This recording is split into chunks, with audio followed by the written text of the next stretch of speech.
Jeff Blair of Blair and Barker. Hey, buddy, what's up?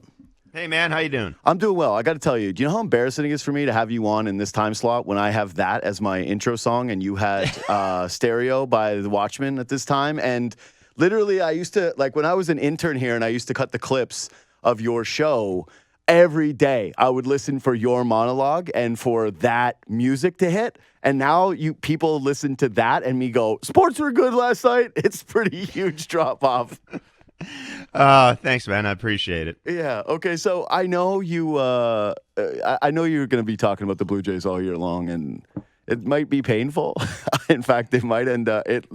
Sometimes it's work. Yeah. Oh, yeah. I would say that's a good way of putting it. There's definitely a few times where it's been that for me already. So I want to give you just a second here to talk about your true love, which is soccer. I had Sid on yesterday to talk about the hiring of Canada's new soccer coach, and he pointed out that it's 5 weeks until an important match against Argentina. And I went, oh, yeah, that seems like you want to have a guy get at least a few weeks of preparation.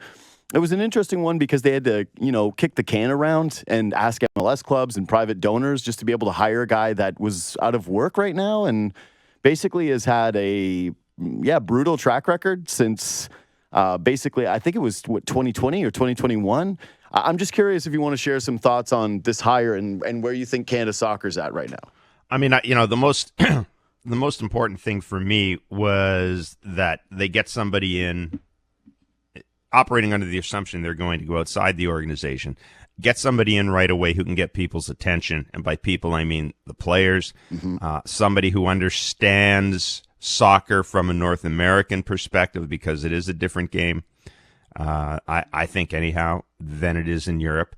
And I really do think when you're dealing with guys like Jonathan David and Alphonso Davies in particular, guys who are, they are world-class players who are on the verge of, in the case of Alphonso Davies, he could go to Real Madrid. Jonathan David's going to end up at a bigger club at some point. Like, we're literally talking two of the top 100 players in the world. You need somebody with a bit of a pedigree, good or bad. And what I mean by that is somebody with a reputation, somebody who can get people's attention, somebody who can get people's attention right away. And that, to me, was the most important thing about this is they needed someone who could come in and bring a fresh set of eyes, but at the same time have the same type of reputation that is going to, is going to grab everybody's attention. A little concerned because tournament soccer is different than league soccer. It's just a different world. Strategically, it's a different world tactically. But from where I stand, I think Kevin Blue and Canada Soccer deserve a lot of credit for doing whatever they could do to make a bad situation a lot better. And so I was, there were people out there. Carlo Ancelotti's name was mentioned at one point. I mean, he lives in Vancouver in the off season. His wife runs a restaurant in Vancouver. He's mused about eventually coaching the Canadian team, and Canada's my second country and things of that nature. But this is, I think a good hire because it does get people's attention, and he has coached at high levels. Again, successfully, be hard to say. Leeds United, that was a difficult situation. I give him credit for coming in and taking over from Bielsa, who was sort of viewed as a god there and as someone who saved that particular club from a really nasty fate, and he played a very, very entertaining style of soccer, et cetera, et cetera. But I think it's a good hire. I do. It's a name, and that is hugely important when you're dealing with players at the elite level in soccer. Sid told me that the guys in Leeds called him Ted Lasso, and that scared me. I was like, yeah. Yeah. You know what? He's not. I mean, that's kind of unfair. The guy's also coached at RB Leipzig. Like, he's coached in good systems. Okay. And like I said, they had to do something, and I think they got a guy who can grow with the organization.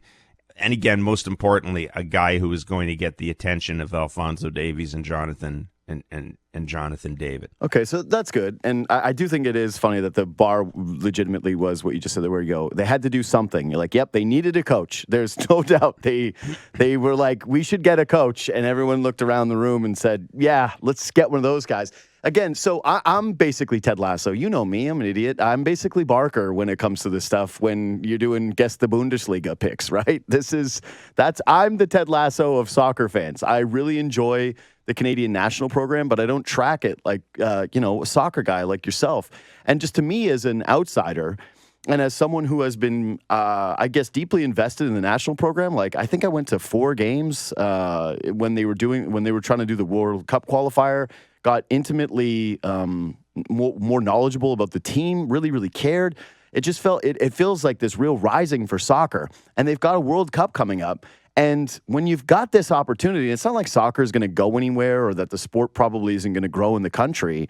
But the sentiment from someone like me is, why wouldn't you just take the ultimate risk and make sure that you're making a splashy hire, a sexy hire, and just locking in that you're really doing everything you can to capitalize on the moment Canadian soccer is having.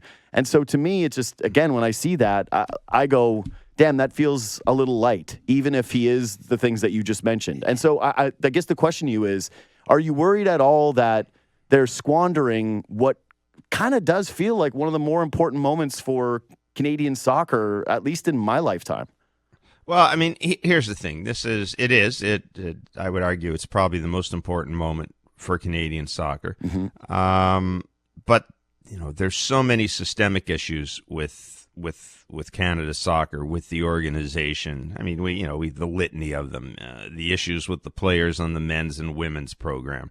The interesting thing for me, for example, is and I give Kevin Blue credit for, or whoever broached the idea of let's go to MLS clubs and have them, pony up and help us get this hire.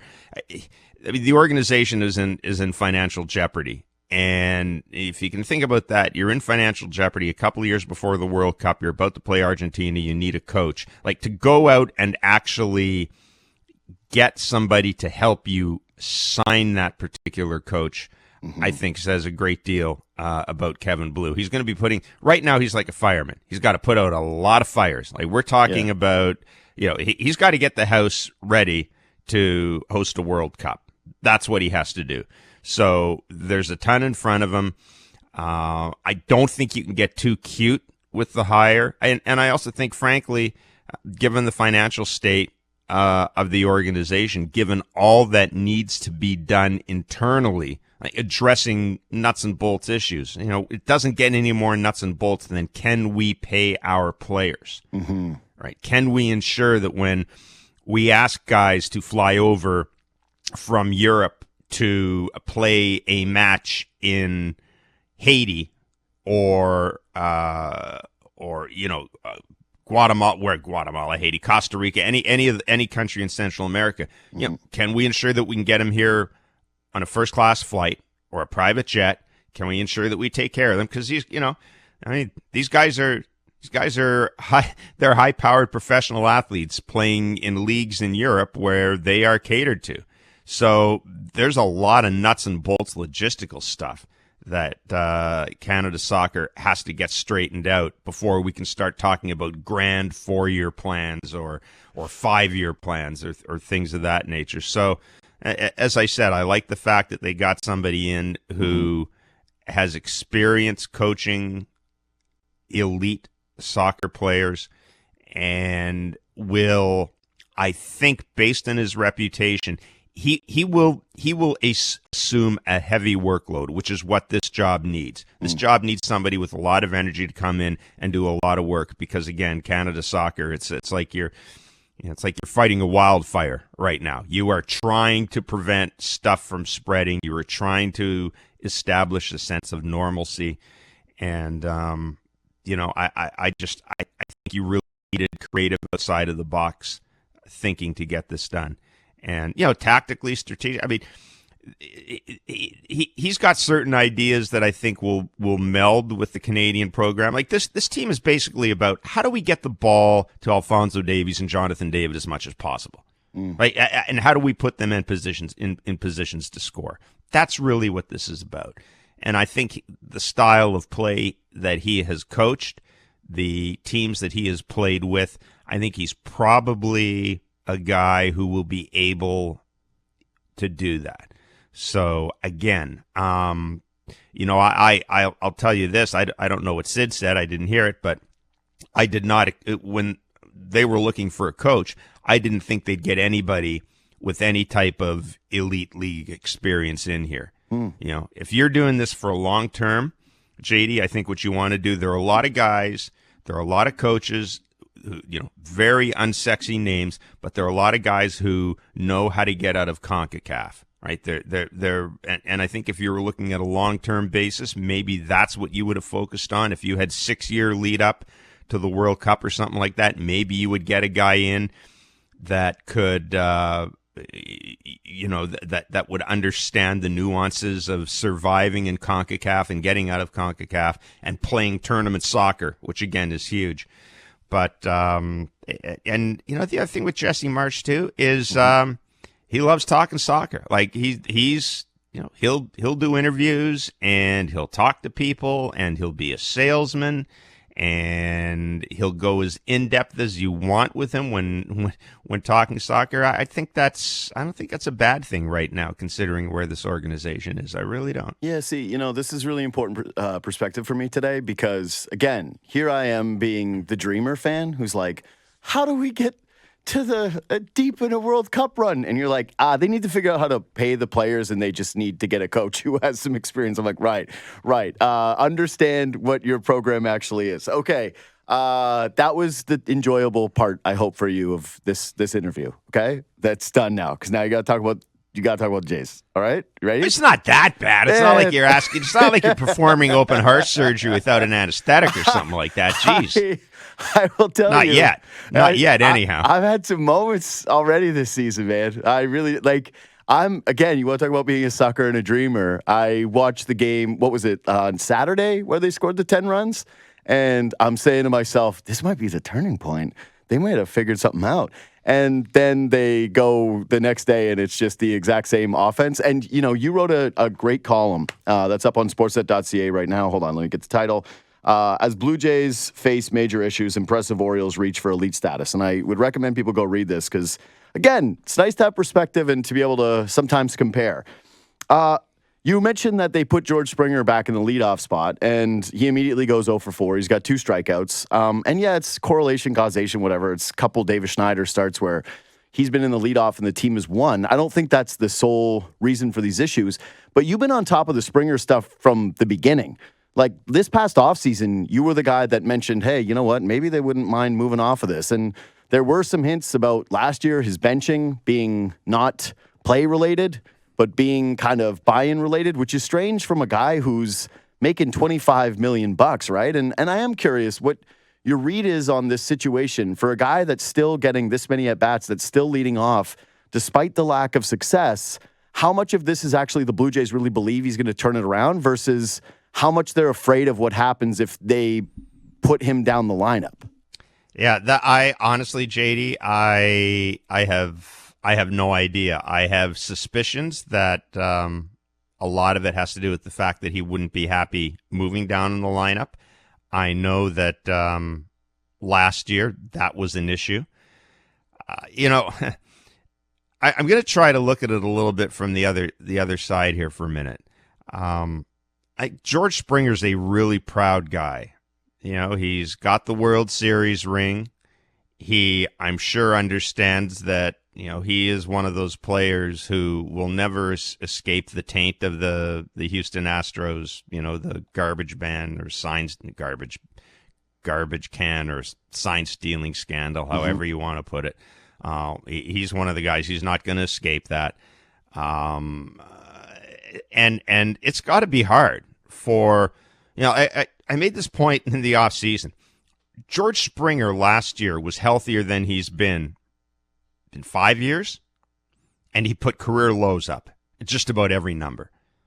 That's not good. Like, you don't need analytics to tell you that if you're healthy and you play more and the numbers are worse than they were the year before, in some cases worse than they've been at any point in your career, that's not good because that literally means more of you is less for your team. Mm-hmm. And boy, that's got to be, the money aside and everything, that's got to be a bit of that's a slap in the face if you're a guy who has had the success George Springer has had. So I think we have to look at it that way. And I don't think I don't think I'm giving George Springer too much credit, because when you talk to people, they will say, I mean, he's a proud guy, Mm-hmm. and he's got no small amount of ego. And it would be understandable if he's looking at that and looking at what's happened so far and trying to figure out, how the hell do I react to this? Like, what do I do? If it's me, I just go to him and we had Freddie Gonzalez on yesterday talking about Craig Kimbrell, the Orioles bench coach.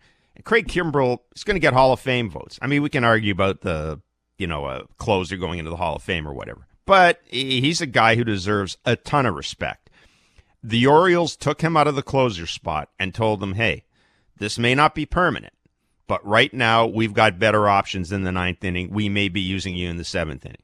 So Craig Kimbrell says, and he's okay. And we saw what he did against the Jays, right? In that seventh inning appearance. Freddie Gonzalez told us yesterday, you know what? That was his third good appearance in a row. Command's back. Don't be surprised if he's back on the closer spot in a couple of days. But it was interesting hearing Freddie talk about the line Freddie Gonzalez said is, we looked at him and we said, look, Craig, if you were our cleanup hitter and you were 0 for 17, we'd move you down in the order. Mm-hmm. Like, that happens all the time. This is literally the only thing we can do to a closer who isn't effective is, if we've got better options, put you someplace else for the time being. And and Barker and I both laughed when we heard that. Listen, I don't pretend to know what the relationship is like between George and John Schneider or Ross Atkins or inside the clubhouse or anything like that. But you don't give George Springer a vote here. Go to George Springer and say, right now, we score more runs when Davis Schneider's in the leadoff spot. And you don't even have to tell him that you've had a lousy year. I'm sure George knows that. Yeah. But you have to say to him, we're a better team with you playing great defense, which he does. Yeah, he has been. And someone else leading off. And that seems very simple. Like, he's not the first hitter to go through this. And by playing this game, it's almost like the Jays are just making it worse. Mm-hmm. And they're making it worse for George Springer. I agree. I agree. Right? I totally agree with that. Don't ask a guy if he has a concussion. Mm-hmm. Don't ask a guy, are you hurt? You look at him and go, you're hurt, you're not playing. And for the life of me, I don't understand why they just don't. And you know what? He's got his money. But that's hit it, eighth. Jeff. That's hit it. eighth. That's we what don't I even don't need get. hit eighth. And you know what? I mean, all you have to do to go to him and say, George, look at our lineup. If you get it going again, you're going to be back in the leadoff spot. Look at what we're doing. We're moving Bo down. We're moving Bo up. We're moving Bo down. It's very odd, and it really does make me wonder. And I think in a situation like this, it is John Schneider's call. I really do. I don't think the front office is going to go, John, you can't move him out of the leadoff spot. It's just not. It's not going to happen. Well, is it Don Mattingly? And I just don't know what that offensive says. Coordinator, right? Like, isn't the offensive coordinator at this point? Couldn't he not determine that one of the worst bats in the entire lineup shouldn't be the guy that has the second most ABs and is leading you off every single game? Like, I just feel like if this is the case, these guys are smart enough, and you guys always joke about the khakis and all the analytics that they have, and I don't know, maybe some of it is the organizational lack of belief in Schneider long term. Maybe some of it is, but it's like, what are the underlying numbers that are indicating that Springer is gonna all of a sudden miraculously turn this around? Like, he's not getting BABIP'd here. This isn't some kind of anomaly that's happening. This is now a pretty strong and deep track record. And so again, looking at it from an outsider's perspective, the only read you can have is these guys are terrified of what is going to happen if they try to move him down the lineup, which is crazy because when you're the $25 million man and you're a World Series champion, the idea to me is that you're supposed to be a leader in the clubhouse, that you lead by example, that that you do accept that you're not performing up to par and are willing to move down the lineup, especially again when they've already tried other things like you mentioned moving Bo. And so if you're afraid of a guy's buy-in with your club, like, I don't know. I think that says a lot of things about your clubhouse dynamic and that player. And so this is kind of the way I'll pivot to this one. You mentioned that they looked at trying to move him. And I always thought, God, that must be next to near impossible given where he's at age-wise, contract-wise. Do you think there's still a scenario where the Jays would, in this kind of rebuild, retool, if this thing ends up happening, they don't turn the ship around, that they would try to offload Springer, eat a ton of the money, and whether that would be palatable to another organization? Like, how movable do you think he actually is? I mean, Vernon Wells' contract was traded. True. And it might be a little hard this year to do it. I think maybe the off season presents a possibility. Like, here's the thing. There's no financial pressure on them to do it as far as we know. Ownership isn't called and said, you know what, we're going to drop the payroll by $80 million. You got to start moving some bodies out. So that's good. This ownership has also shown, and this management team has also shown, that they will use money as a weapon in the trade market. There have been a lot of trades where they've kicked in $2 million or $3 million or $6 million. I mean, they picked up a bunch of Randall Grichuk's money. Like, they will use money as a weapon when it comes to the trade. When it comes to trading players. So,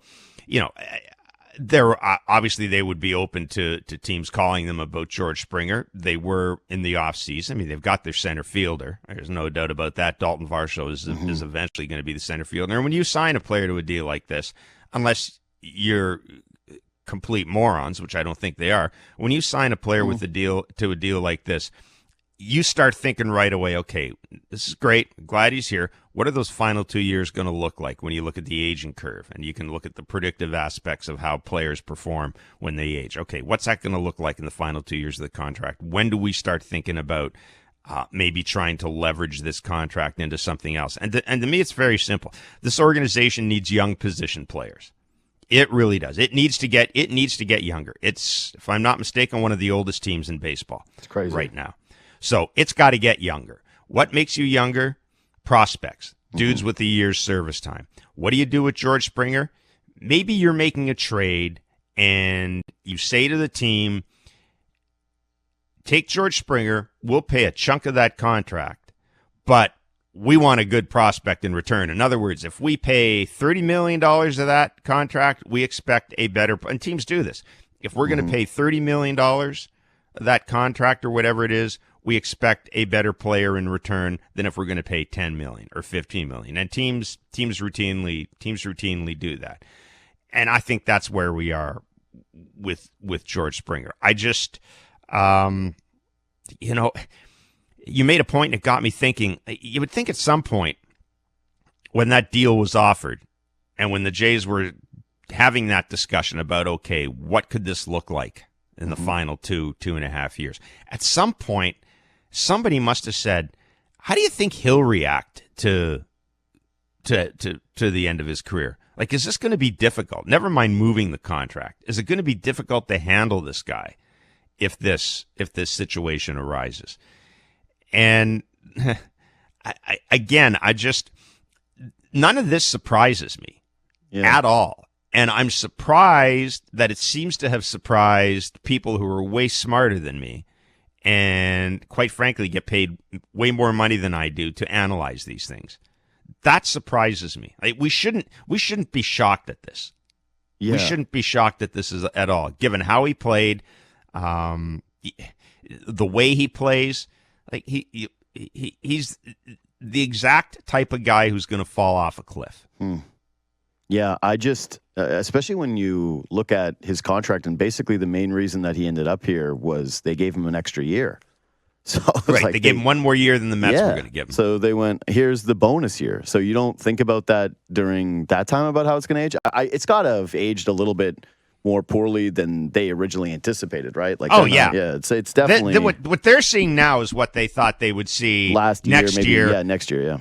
And the thought was, okay, at least, surely to God will have had some success when the deterioration sits in, right? If the Jays had won a playoff series, right? If the Jays had gone to the ALCS or something, we would have gone, yeah, the contract sucks, but you know what? They got to the ALCS, right? And so, or however far it is. So in that way, mission accomplished. The Jays were hoping they would have success before George Springer fell off a cliff, and that isn't what happened. So I know you got to run. So try to keep this answer to a minute, short one. If there is major moves that are happening right now, what is your read on the power Atkins is going to have in all of this? Because that seems to be the $1 million question of nobody cares about the manager. Everyone's like, yeah, sure, fire your manager. We don't care. Okay, move Springer down the lineup. We don't care.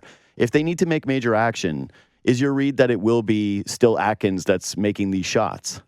No, I think if they're going to make that, if they're going to be making major moves, it's going to be a lot of Mark Shapiro, a lot of James Click, and I still don't get the sense they're going to fire Ross Atkins because the organization doesn't seem wired that way.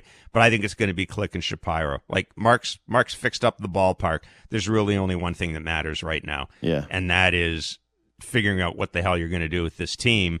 And how you're going to try to make it better and younger and position yourself because you were on the verge of being the worst team in the AL East for a couple of years unless something pretty drastic is done here. Oof. You can listen to Blair later today after the Blue Jays game. Hopefully, again, not a scratch your eyes out game. Let's just pray for that. Absolutely. Blair and Barker later today. Jeff Blair, thanks for making time. Thanks, man. Yeah, safe drive in. All righty. Jeff Blair.